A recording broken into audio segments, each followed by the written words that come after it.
Bonjour tout le monde, je m'appelle Miranda et cet été, j'ai fait mon stage d'agronomie en grande culture au Club Conseil du Bassin Laguerre dans la région de Montérégie-Ouest.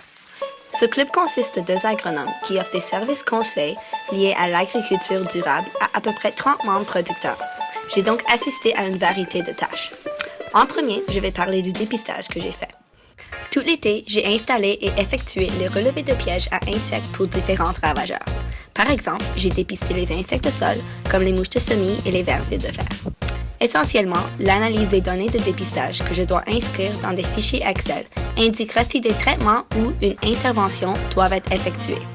J'ai aussi dépisté la légionnaire uniponctuée et la chrysomèle des racines du maïs. Dans le soya, en utilisant mon carnet et mes yeux, j'ai dépisté le puceron du soya, ainsi que d'autres insectes comme la chrysomèle du haricot. Dans le blé, j'ai dépisté la mouche de S et la cécidomie orangée du blé, et je les ai identifiés en utilisant une loupe. Et le meilleur pour la fin, j'ai dépisté la cicadelle dans la luzerne avec un filet. Ce qui a également pris une grande partie de mon été, c'était de collaborer au suivi chez les producteurs. Par exemple, j'ai fait des tests de performance de semis de maïs, et des fois, ces tests incluaient aussi le taux de dommage de verrerie noire, un ravageur de maïs. Lorsqu'on a fait du dépistage général, j'ai pu tester mes connaissances et identifier plein de mauvaises herbes.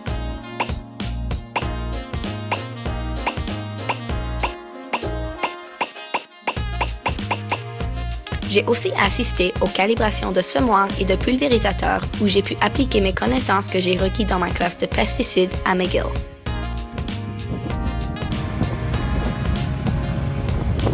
J'ai échantillonné des sols, ce qui est très important pour les plans de fertilisation. Step 1, prends des échantillons. Step 2, mélange. Step 3, verse dans ton sac. C'est si simple! J'ai aussi eu la chance de participer à des profils de sol. Dans une ferme, nous avons remarqué qu'après des années de semis directs et d'implantation de cultures de couverture, leur sol argileux et lourd s'est agrégé et s'est ramolli.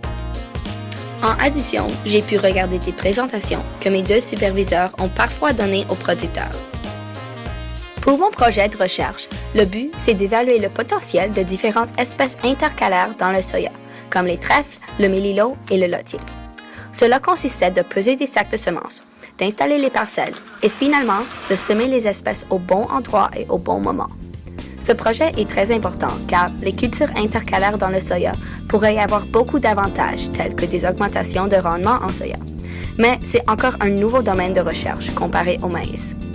Bref, j'ai appris ce que font les agronomes au quotidien et comment ils donnent des conseils et communiquent avec les producteurs dans tous les aspects de la gestion de l'entreprise. J'ai appris sur les principaux ravageurs du maïs, blé et soya et sur comment les dépister. J'ai pu observer des carences, des maladies et la croissance des cultures. Peu importe s'il s'agit d'une bonne journée ou une mauvaise, le travail requis de l'organisation et une passion pour l'agriculture. Un gros merci à Sylvie et François pour une très belle été.